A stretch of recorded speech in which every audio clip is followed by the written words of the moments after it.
I am working on two of my blockages today, and I'm going to start recording everything that comes up for me and how I process it, because most of the time I forget how I do it. And then I wait to put on makeup and sit in front of the camera and make a script and write. And by that time, it's gone and the energy is gone. The first reactions are gone. And so I want to capture that. I will try my best to, make myself look a little bit more presentable, because the world is watching, you are watching, and you are important to me, and I want to show up in the best possible way for you. But I think what you and I can agree on is that the main purpose or the main reason you are here and still listening to me is that you probably have similar blocks in your progress, in your goals, and you're not moving. You feel stuck. And that's what I have been feeling in two areas of my life. So remain aware, always stay aware of where you are in life and what is happening, what is not. Always keep taking inventories of your energy, of your progress. So keep reviewing, and I keep doing that. And I have been noticing over 2 weeks now that certain things are just not moving. I don't see results, I don't see progress, and I feel that, and I'm someone who always takes the fault on me, because again, I believe that if it's my fault, I can fix it. If I keep blaming on the circumstances, nothing will ever change, and that's waste of time. I want progress, and I want to own my own progress. I want to own my own wins. And so I always find the fault in me, and I always see, okay, what's happening here. So this is what I do, and I'm still in the middle of it. So this is what I do. The two areas that are not showing any progress is, number one is that my body is causing a big block. All right, so forget weight loss, I can't see any progress, right? And so that's one area.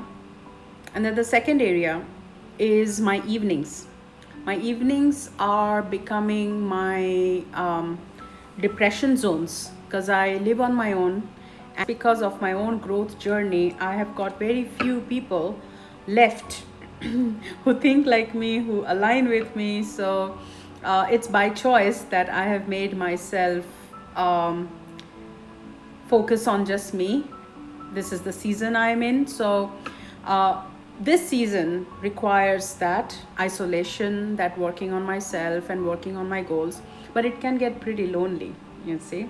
And you still miss your old life, your old circle, your old friends. You still miss the interaction.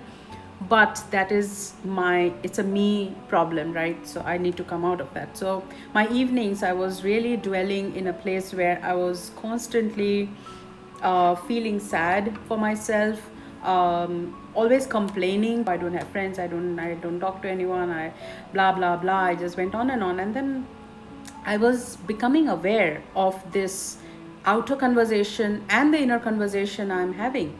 And so my inner and outer conversations was causing my reality. And so I needed to change that. I knew that something had to be done.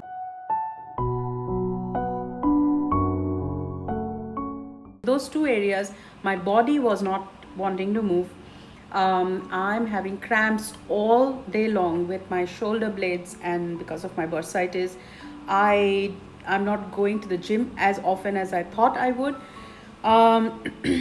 and that is causing the low energy in the evening, and then I don't know what to do. All right, so those two main areas.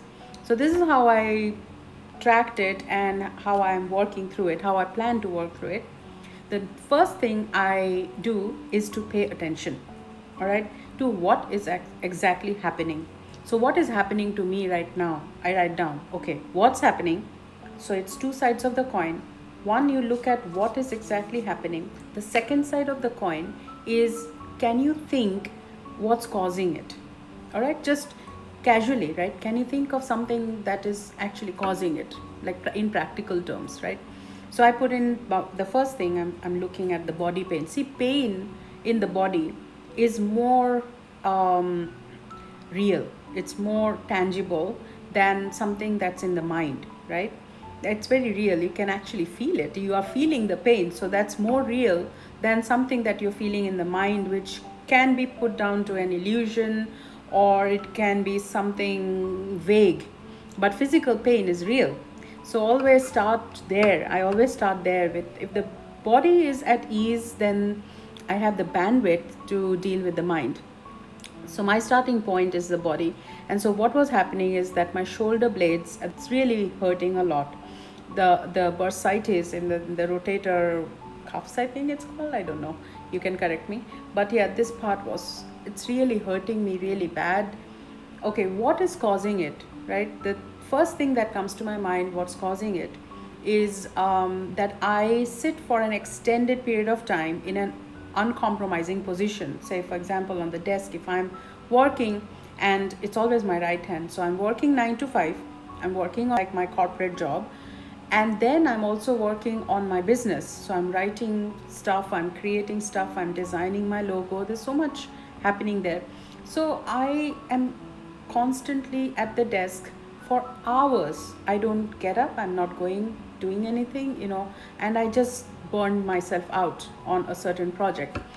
So that is probably one of the reasons. So as soon as I see, okay, what is happening, the pain, okay, what do I think could be causing it?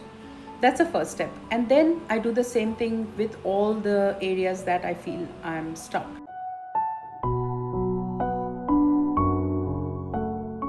And then the second part is the evening lethargy. All right. What is causing it? Okay, what do I feel? First of all, what is exactly happening? What is happening is that I miss connection. I miss talking to people. I miss solving a problem. I miss just meaningful conversations, deep conversations where something makes sense at the end of the conversation, something, it's like a breakthrough, I miss that. I miss deep, meaningful conversations in the evening. My only conversations that are happening is with my dog and with God. I talk a lot with God. So someone who could be my neighbor might be thinking, oh, she lives on her own and she keeps talking to herself. But I talk aloud, right? Not in my mind. I actually sit down and I'm having this conversation on the phone with you. My phone recording is on and it's as if somebody is listening. You are listening. I'm talking to you. Same thing I do with God. I talk to him all the time. And like, okay, listen, this is happening. What should I be doing? Come on, guide me, tell me, show me a sign. I constantly talk to him. So it's become like I've become my own therapist that way. So I do role reversals, so talk to my higher self. And then after I have poured everything out, then I turn that role, I reverse that role as the higher self. I suddenly become the higher self, and then I'm the higher self. I should know everything, right? And then all the solutions come out from me, right? Number one is what exactly is happening and what do I think is causing it. That is already like it's going into a solution mode and I'm paying attention.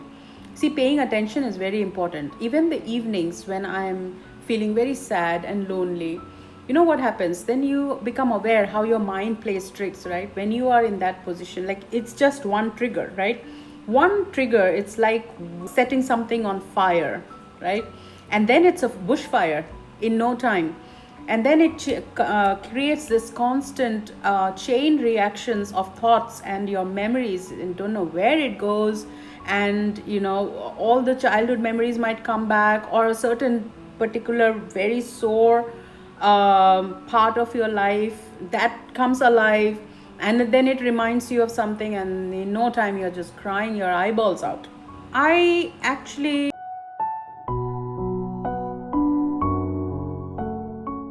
paid attention to it. When I say paid attention, it means that I let myself feel every emotion. So emotions have a reason. They are not crazy, right? You're not crazy for feeling them. They have a purpose. Every emotion has a purpose, all right? And I'll get to that. The bottom line of every pain that you feel, every depression, every sad thought, or every sad memory, there's a reason why it comes up. There's a reason. It is meant to be felt. When you feel it completely, it feels heard, it feels seen, and it also then motivates you to not to feel that again and to move. All right. So pain is actually a trigger for you to move forward. So it's very important to feel every emotion. So I do that. I sat down, I felt every emotion, I cried till there were no tears left for no reason. I wasn't even sad. It was probably a thought or something weird that I had already healed from, or so I thought, right? It comes up because, see, memories don't go anywhere. You don't forget them. They don't go out of your brain. They're there. That's the thing. You can't ever forget them.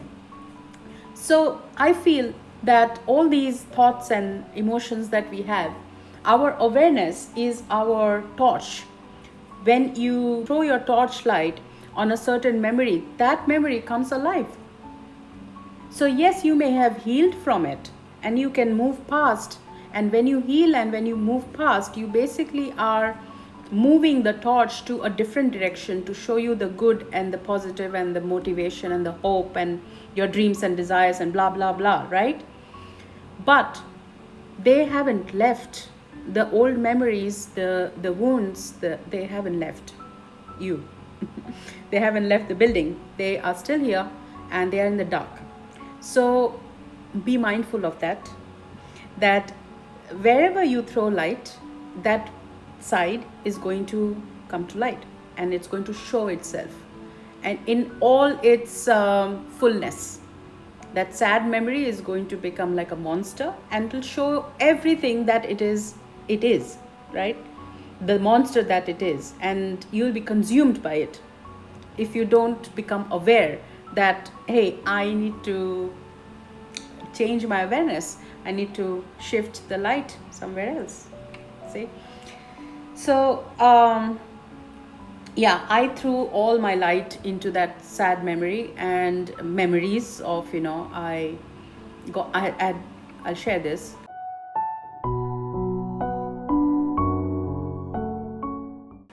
I had just got the news of my first dog, who I had to give away at the time of my life situation. I had to give him away, and I just found out he went to a very loving home of my own friend, my own family, so he wasn't far. But he passed away 6 weeks ago. He passed away, and all the memories that came with him, the circumstances under which I had got him. I had just got separated from my first marriage, and the dog I got was my angel.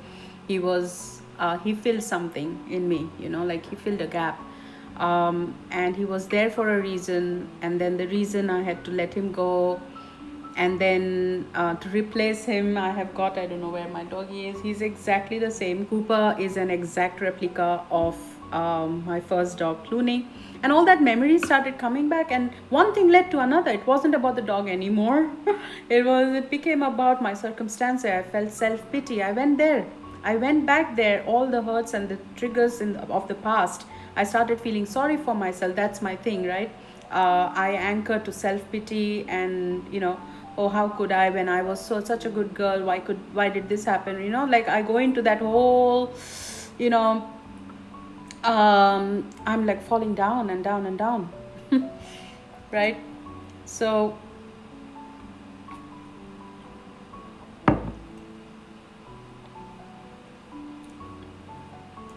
and then so I made myself feel all of that. So I felt that what is happening, and today I'm doing the journaling after I have let my emotions out, feel every inch of it, and then that's healing.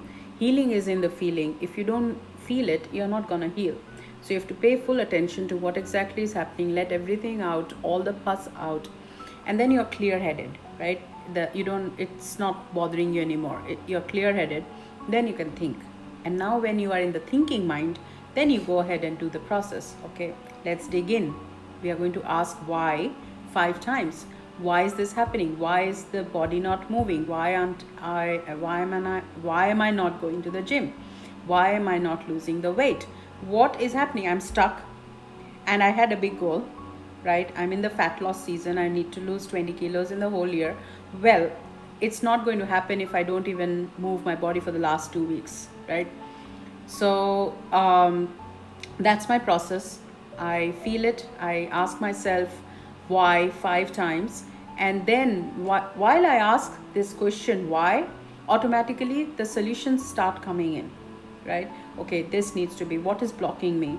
What is blocking me from going to the gym? Okay, what is blocking me is that I probably don't have the gym outfit laid on the bed. If I see it, if my shoes are ready, then I will feel more ready to go.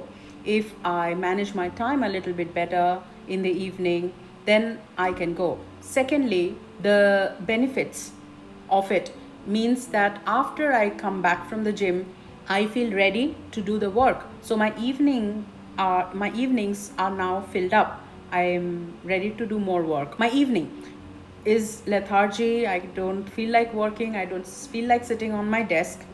And why is that? What is blocking it? Well, the desk is cluttered. The desk is in such a position where it blocks outside view. I like to see, overlook outside. The view is beautiful. I like to see that, and that inspires me to do the work. So I changed my desk position in a way that it inspires me to go and sit down and do the work, right? So this is how you keep checking what's blocking you. If it's an emotion, you pay attention to it. If it's a physical thing, then you fix the physical space, right? You fix whatever needs to be fixed in order to move ahead. But all of this can be possible only when you know that you are the main cause and you need to fix yourself. You're not waiting for someone to fix you. You're not waiting for an external circumstance to go away. Look, nothing I do is going to bring my first dog back. He is in heaven. May his soul rest in peace. I gave it full attention. I cried my eyeballs out. I made a beautiful memory video of all the photos and videos I had of him, and I gave him full attention and a full release. I let him finally go. And when I did that, I just got goosebumps.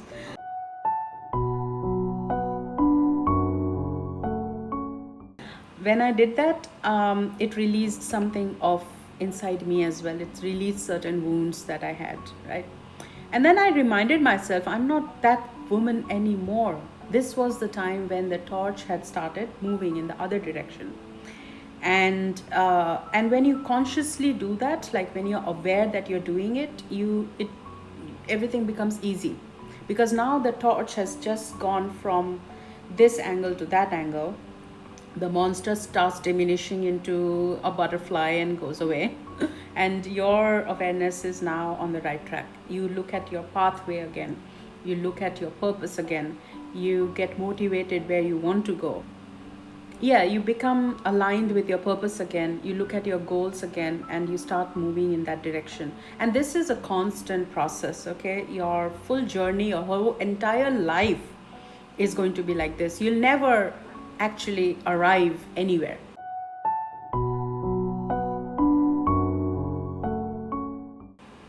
Your dreams, your desires, your purpose, it's always going to be a moving target.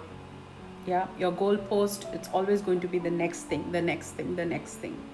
And that makes you a different person than I was yesterday, right? So my evenings now are not going to look like how they used to, because I've moved past that particular roadblock.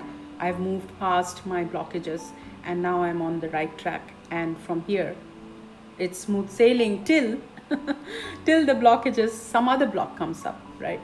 And you can expect it. You can start expecting that your pathway is going to be a lot of bumpy roads, and you've got to move. You can't be just stuck there or frozen there forever, just to be eaten alive by a wilderness outside, or just staying there and rot into nothingness.